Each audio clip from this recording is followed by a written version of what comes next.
Welcome to the S3 Magazine podcast. My name is Wooly. That's Mike Sanders in the red Georgia hat. I guess we're just kind of winging it today. We're going with it. The kind of the big news of the week, which isn't big news, but it is to us, is that we saw something. The original source was on the Wall Street Journal, but talking about serious, ultra-progressive, influential investors are calling to get Akio Toyoda removed entirely from the board. If you're not familiar, Akio Toyoda is, he was former CEO. He stepped down April 1st of this year to Koji Sato, which was the CEO of Lexus. So he moved over to CEO of Toyota. Akio stepped down. He's still on the board. He stepped down, we're speculating, but everybody knows it, because his views on EVs don't coincide with the agenda. He has been literally one of the only leaders, the only automotive CEO to speak out. I want to say speak out against it, but that's not even it. He's just speaking some facts. He's expressing some concerns for the way that the entire automotive industry is absolutely just blundering full scale into EV adoption, perhaps recklessly. He's asking the right questions. Do we have the infrastructure for this? Where are the resources and the minerals coming from? Do we realize basically what kind of time frame we're putting on this? All that kind of stuff, and then he's presenting straight up facts. This isn't left or right. It's not political. It's just simple facts. And they're astounding facts. For basically the battery cost, the amount of minerals it takes for like one big 3-row full EV, you can make like 90 hybrids. Yes, 90 hybrids. And those 90 hybrids for the life of the vehicles will be about 37 times of a greater emissions reduction than that one EV, because you got to put real world into it. You got 90 people driving a hybrid. That's better than one person driving a $120,000 EV, right? And so he's just saying these things, and no other CEOs are, and it puts some ripples in the water. And basically, the investors, the power that be, these guys that are more powerful than we can even conceive, they got him out, so he stepped down. This is my impression, is that Akio Toyoda and Koji Sato, they're kind of chummy. They're drivers, they're car enthusiasts through and through. And I think that these guys are now saying, yeah, Koji's in, but that's not enough, man, because Akio is still being influential here on the board behind the scenes. We want him out. So there is a shareholder meeting on June 14th, 2023. That's right around the corner. And these guys, these kind of, I don't even know, maybe you can expand on that, like these kind of whatever, the stereotypically evil, powerful, richer than rich guys want them out, man. They're calling for them. So that's where we're at, man. And you understand. See, I understand the passion side, man. I hear that and it pisses me off, because I want companies that I'm passionate about to be passionate companies. I miss the days, this is just an analogy, but like the Ford versus Ferrari days, where you have one CEO that started the company and another CEO that started the company, and they're fiercely competitive and they're fiercely passionate about their brand. I want that for the automotive industry and for everything that I'm passionate about. And the world is changing. Maybe you can explain some of that, because this is where, guys, if you don't know Mike, this is where Mike comes in. Man, Mike understands, kind of the investing side, the money side, the stuff that my brain just goes, why though? Why? It's not right. It's not right. Poetically, it's not right that this man is getting pushed out of literally his own company. I didn't say that. He's what? The grandson of the Toyota founder, he's getting pushed out of his own shit. And he is the reason that Toyota is coming back with a lot of enthusiast cars right now. He's like literally an icon in real time. Like, this guy is the real deal. And so it just absolutely grinds my gears to see him get pushed out. It's everything that's wrong with the automotive industry just right here in front of us. Yeah. So essentially, and to be honest, I've only read one article on this, and the details are a little bit fuzzy as to what is exactly happening on the board and the investor side of things. I've seen one part of it that says that he's up for some sort of re-election on the board, and then I've seen another where it basically says that the board is just putting forward, let's giving him the boot kind of thing as a proxy vote. So what happens in situations like this? God, there's so much that goes into this. I don't even know where to start. Basically, when a company is publicly traded, you obviously have your investors. And for so many years, that was never a big deal because no one was a massive investor. Even the largest investment firms would only come in and own a small percentage of, what was going on. But because you have so many people now, and so many people are investing their money into Vanguard, Edward Jones, Charles Schwab, BlackRock, stuff like that, these giant investment firms, it gives these investment firms massive amounts of, let's just call it what it is, power. Because yes, they take your money and they invest it into something like Tesla or Toyota or Ford or whatever. But at the end of the day, whenever these situations come up where you get to vote on something, because these guys, these investment companies, even though they're doing it with your money, they own so many shares, they get a big say in what goes on over there. Now that's a very worrying situation. That's big problems, because now you're letting investment guys who don't know anything about building cars, who probably maybe have never even driven a Toyota before, much less been inside of a Toyota factory before. They're now voting on issues that deeply concern the present and future of Toyota. So what it seems like has happened here is Akio has ruffled some feathers. And it's weird. The whole timeline is weird because he was poking his chest out, saying a bunch of really awesome things that car enthusiasts love. And the next thing you know, he steps down, and then quickly after that, they were like, but wait, he's still going to be on the board. And he's still going to be in charge of the GR division, the Gazoo Racing division. And we're like, that's cool. Maybe that's where he fits better anyway, But now it seems like they just want to kind of boot him from the whole thing. Dude, his last name is Toyota. This guy is an icon. He is a freaking legend in the industry when it comes to this stuff. And the fact that a bunch of pencil-pushing financiers are going to boot him out because they're using somebody else's money to cast votes is complete and utter bullshit.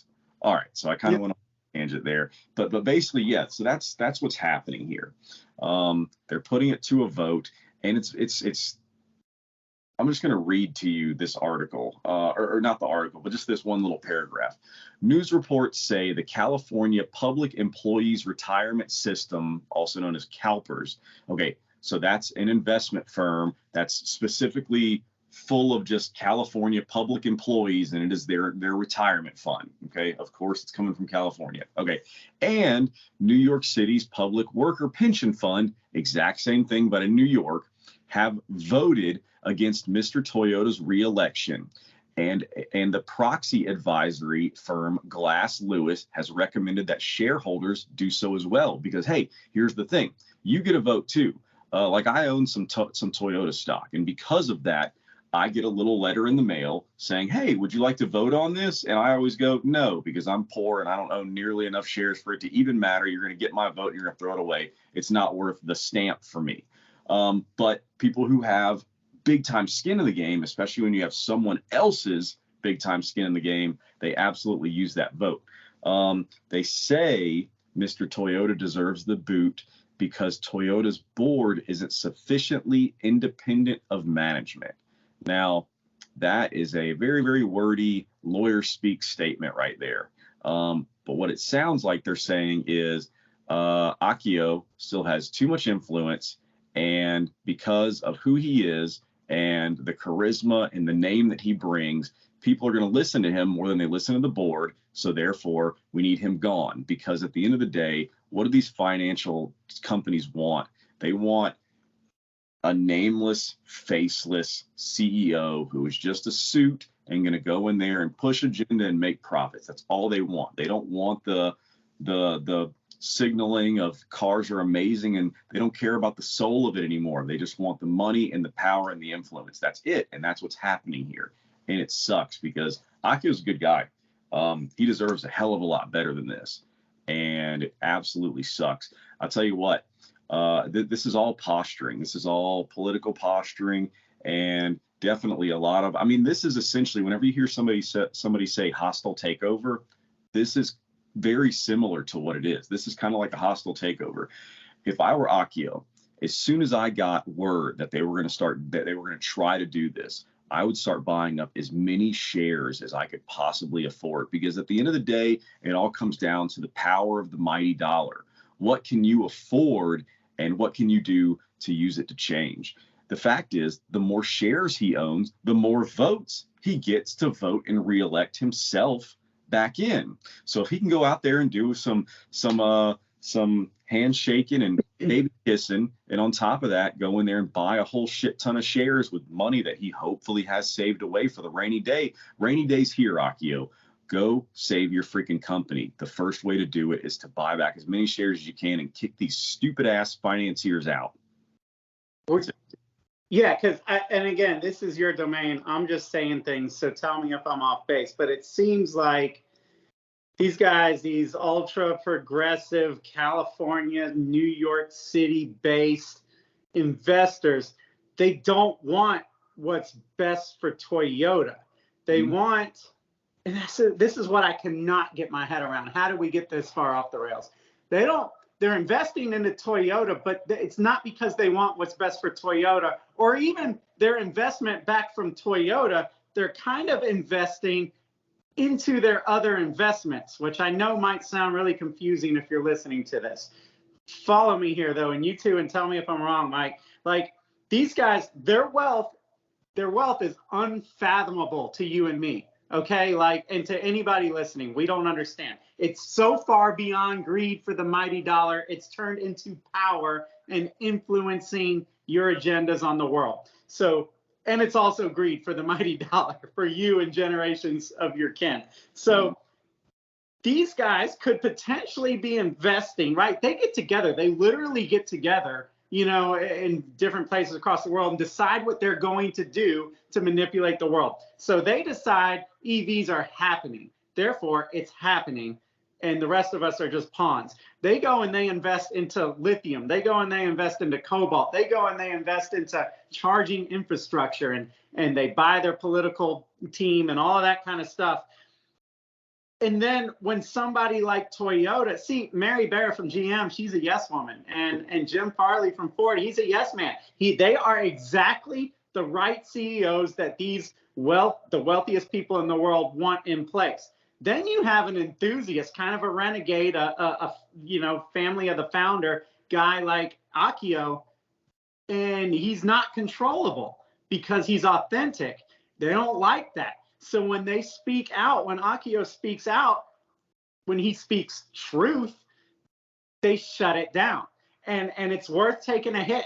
If Akio goes away, so be it. If Toyota goes away, I know that sounds dramatic, so be it, because these guys are so wealthy that their eye is on some other goal, right? That's what we mean when we say that this is a freaking agenda or a religion, and it is happening. It is going to happen. And anybody that speaks out against it is going to get silenced.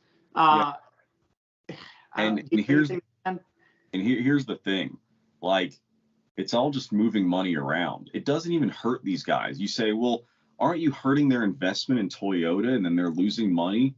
Maybe, but probably not. Let's actually play this out. So if you are a gigantic investment firm, let's just use BlackRock because they have the most ridiculous portfolio I've ever seen in my life. I looked them up yesterday.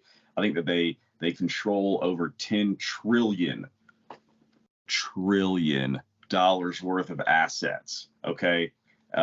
That's stupid. Like, there's fuck you money, and then there's BlackRock fuck you money. I mean, it's ridiculous. Okay. And the funny thing is, it's not even theirs. It's other people's money that they have given them to invest because they're really good at getting returns. Okay. But now, because they have such a a gargantuan amount of money. They're worth more than countries are.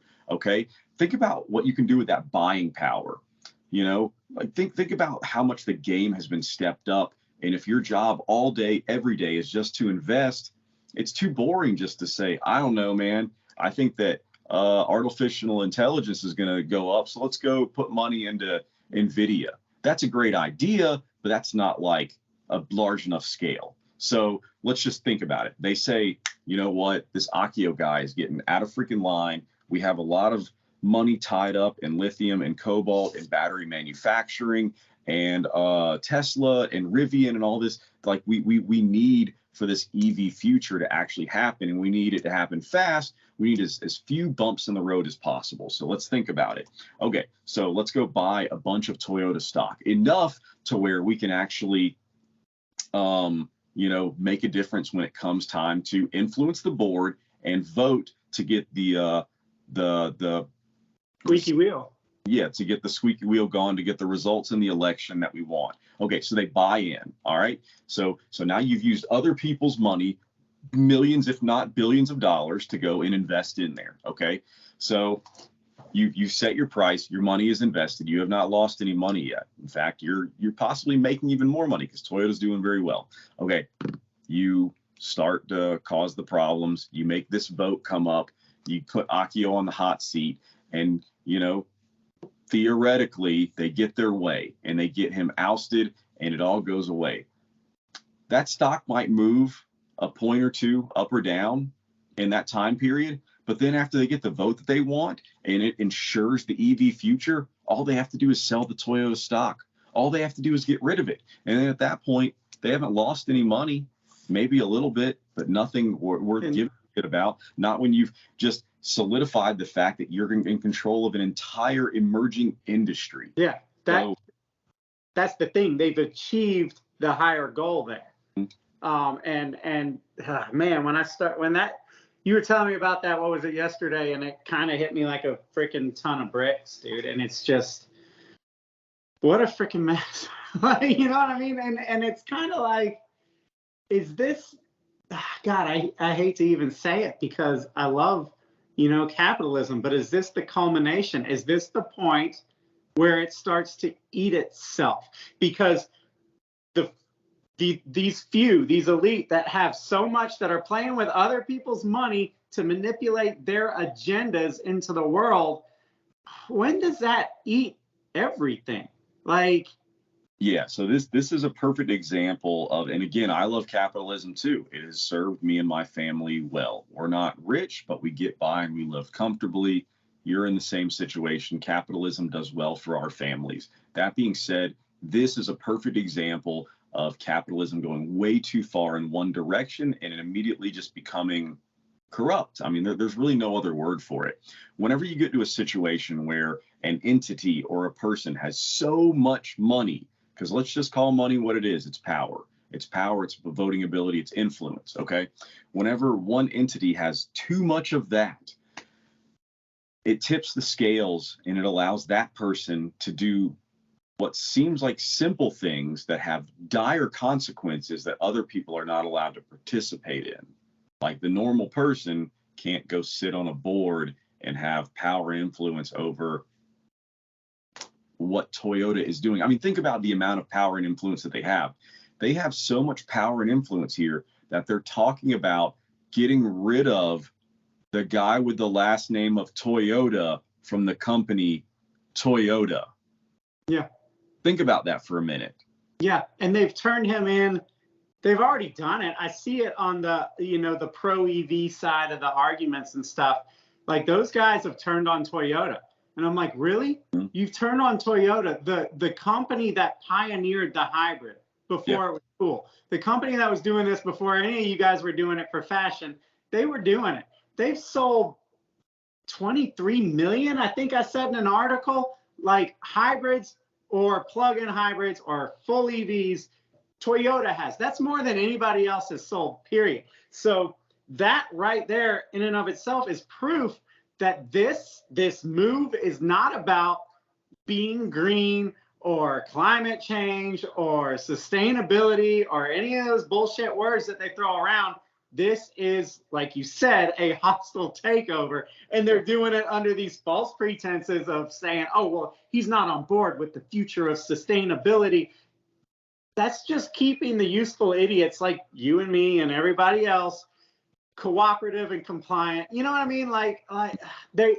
We deserve truth. We deserve truth.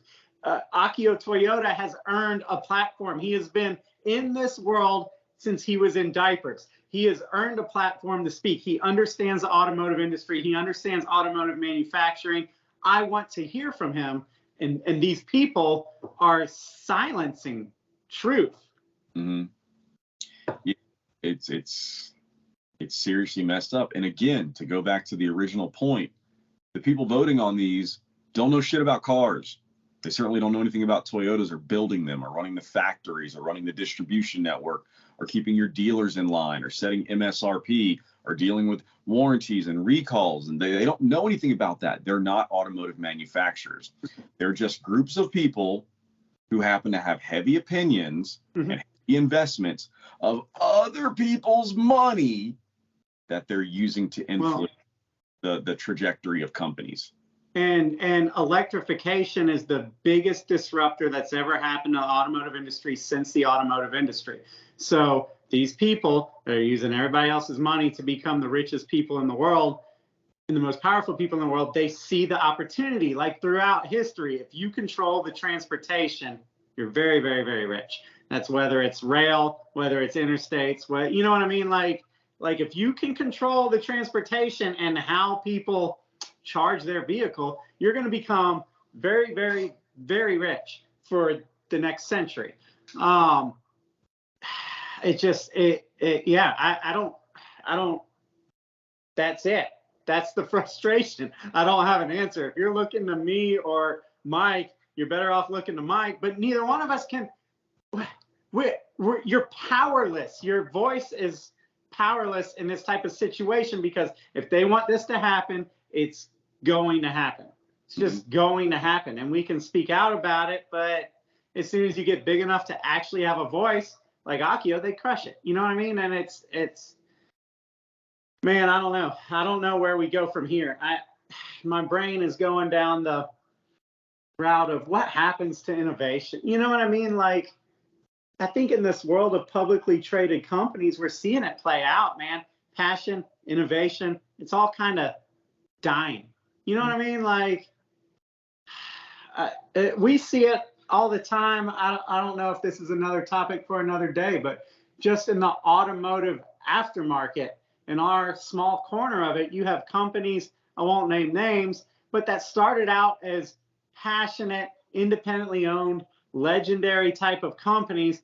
They end up getting bought by a corporation and or publicly traded, and pretty soon it's lost that. It's lost the whole, the whole grit of what it was. And if that keeps happening, the automotive aftermarket loses its lust. The automotive industry turns into appliance. It turns into an appliance. There's always been something special about cars. Cars are essentially, if you break them down, an appliance, just like a washing machine washes your clothes, or a dishwasher washes your car, or your dishes. A car transports you from one place to another, but a car has always been viewed as so much more than that. People always went above and beyond, and we're seeing all that die, dude. And it's just a freaking shame. And not to mention, I'm just thinking out loud, there wasn't truly anything wrong, right? It's like I said, the EV was a disruption that I think people are taking advantage of. But I don't know where we decided that EV was the future and that anything else is going to be shelved and pushed down and not talked about. And that's all that Akio is saying, is like, hey, there's more than one option. You know what I mean? Like there's affordable options. It's not like all the emissions are zero emissions. There's a sliding scale there. And if we can move the scale over to cleaner, emissions while keeping everything affordable and building the infrastructure as we prepare for zero, then that makes sense. And they're like, no, shut up. It's just, yeah, it's bad. Yeah, I mean, it sucks because he's essentially being put on the hot seat and potentially being ousted simply because people have investments and because he's doing business the right way and saying, we should look around and make sure we're going down the right path here, not just as a society, but Toyota as a company. You would think he would have the right to do that with his own company, to explore other avenues and do stuff that he's already been very successful doing with the hybrids and the plug-in hybrids. It's just ridiculous, man. This take it or leave it, fall in line or get the hell out attitude that everybody has adopted is just so damn infuriating, and it's causing ridiculous situations like this. I saw an article earlier today. Do you remember the actor? I don't remember the guy's name, but he played Mr. Bean. You remember the quirky little European guy who didn't speak and always did goofy shit all the time? Yeah. Apparently, he was like an early adopter when it came to EVs and hybrids and plug-in hybrids and stuff like that. He said he's been buying those kind of cars for like 18 years. And he said, quote unquote, I feel like I've been duped and maybe we should be looking into other types of technologies. He was talking about hybrids, and then he inevitably mentioned hydrogen, which, is still, most people just don't know much about it. I don't know much about it myself either. But the comment section was absolutely roasting this guy for having an honest opinion after he had almost 20 years of experience going down the EV route. And I think that's a little bit fucked as a society, the way that we just jump onto somebody like that immediately for having a different opinion than you. I guarantee the people in that comment section making the comments, they don't know shit about shit. They've never taken their little girly hands and actually done anything with them in terms of trying out hydrogen. It was constantly, oh, it's just not good enough. You just don't know what you're talking about. It can't power the blah, blah, blah. So many excuses. Dude, when the first EV was introduced 20 plus years ago, I mean, that thing could barely even like power itself to actually turn the wheels. Yeah. Look at how far it's come. It's come a really, really, really long way. And now that we're almost at the finish line with EVs and it's getting ready to just completely dust off and get rid of gas powered cars, now the big ugly curtain's getting pulled back of all the bad stuff of it. Okay, well, maybe we should take Akio's advice and Mr. Bean's advice. And we should go look at these other avenues, and we should go try to pull back the curtain on those. We need to truly, if it's truly about being green and if it's truly about being the planet, everybody in the comments section needs to shut the fuck up and actually work. Actually get your tools out and try things. Let's figure out what works. Let's figure out what can actually help society instead of just bitching and complaining about everything and trying to hurt people's feelings so that they get off of social media and they get out of these companies. It's the dumbest, just most childish ever. I mean, we're supposed to be, dude, the age of the internet was supposed to make us so much more of an advanced, intelligent species, and we are just fucking dumber than ever right now. We need to be able to listen to each other. I don't know where it happened to where we take a side and it is black and white. And if anybody says anything that's different than what we think or what we've read, we attack them. Mm-hmm. All Akio is said is essentially like, hey, you guys are putting all your eggs in one basket. And here could be a little weak spot in the basket. And instead of people going, oh, we should look into that, they go, shut up, get rid of them, screw Toyota, I'm turning my back, and it's just, and then there's a whole nother group of people that are like, hell yeah, I'm a Toyota fan now. And it's like, man, I want to support a company that has actual authenticity. I think that's why so many people are becoming Toyota fans right now amidst all of this, because at least the guy is real. I don't need perfection. You know what I mean? Like, you're not going to be right all the time. It's like you're saying, try things, but don't just accept what's in front of you because a political party's pushing it. You know what I mean? Man, this should not be political. It should not be political. I'm talking to myself there. I drove that Genesis EV. We have got to separate. Like, I drove the Genesis GV70 EV. It's a cool car. It's right for some people. Like, I can see where it makes sense. it's not right for every American.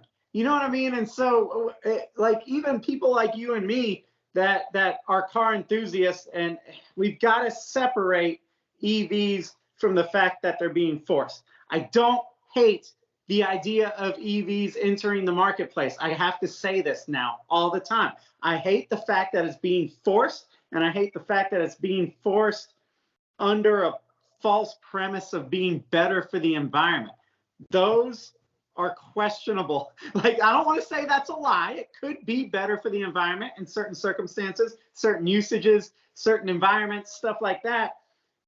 But we also haven't gotten to the best that internal combustion can get. So why, you know what I mean? Like, it's complicated. So we have to start separating the EVs from the politics. I don't even know how it became political. I guess everything does these days because we fail at just social media and interaction, and we're so easily baited. But I guess, you know, I wrote an article on this in closing. I wrote an article on this, and I feel like I said it pretty well in the article. Sometimes it's harder to say it on a podcast in the moment. I'm a better writer anyway. So if you guys want to kind of, you know, whatever, relook at this, go to our site, s3mag.com. It should be near the top, but if you want to search it out, it just says UltraProgressive Investors want Akio Toyoda out. Search Akio, you'll find it. We also put the link in there to the original source from the Wall Street Journal. So you can click on that. That's what you were quoting, right? That's what you were reading from. So they're the ones that kind of like figured this out. And I just kind of played off of it, you know, with our own spin, being automotive enthusiasts. But, you know, we're definitely, we'll stay up on this. I mean, the shareholder meeting is what, next week? What is it? 14th? It was June 14th, if I remember correctly. So, I mean, come next week, there's going to be some news. Mm-hmm. So I guess we'll stay on it. We'll see where it goes. It's just, you know, we'll see. It's not right. You got good versus evil here. Yeah, I hope he survives the vote. That company needs him. They need his name. They need his influence. They need his leadership and his guidance. And giving him the boot just because you don't agree with what he's saying is so insanely short-sighted. Yeah. Sounds like something an investor would do. Very short-sighted. All they care about is the next buck. Yeah, because they're going to, yeah, they'll move on to the next thing. But the automotive industry needs him. Other leaders need to see that it is okay to speak facts and truth. You know what I mean? Like we're messing with transportation, and it doesn't stop there. These guys, these quote, you know, investors, the ones with all the power, they'll go to the next thing and the next thing. And I guarantee you that their interest is not us, the random citizens. You know what I mean? They're worried about them. And if they wreck the transportation industry in the process, they don't care. If they run the price up of cars, $50,000 per car, they don't care. But it screws us. You know what I mean? Like if the price of cars went from 30 grand 2 years ago or whatever it was for an average price of cars to 70 grand in 3 more years because we have to have all of this technology and lithium and cobalt and battery packed into these things, like we're not winning, we're not ahead, and it will be left in the disastrous wake, and they'll be on to the next industry to destroy for profit. We can't have it. So hopefully, what? I think that Mary Barra actually said that yesterday. She said that it is absolutely not profitable at all to sell any EV for the $40,000 mark. So like, that's the starting point. We're not talking about the median price of a car. Like, it's gonna have to be 50 grand just as an entry point. That's what I mean. So you need to start looking at, if you're not upper class, upper middle class, your future is public transportation. Your future is getting your goods delivered to your house while you work from your house and you live in a little, 15 block radius. Like, if that's what you want, great, vote for it. It's a free country, but make sure that that's what you want, because I don't think it is. Affordable transportation is the background of this whole freaking thing. We could all fly private jets. That could be transportation, but we can't afford it because it doesn't make sense. What they're pushing us towards by 2030 or 2035, it doesn't make sense. They gotta make it make sense. That's all Akio and a lot of us car enthusiasts are saying. Make it make sense. Mm-hmm. That's all we want. So I guess we'll see. June 14th, 12th, something like that. We'll try and look into it and figure something out, and I guess come back on here and write our little articles and fight our good fight. Yep. Go on our site and buy a hat so we can eat. Thank you. All right. Well, I guess that's it. Unless you got anything else, I'm done. That's it. All right. See you guys. Thank you for listening. See ya.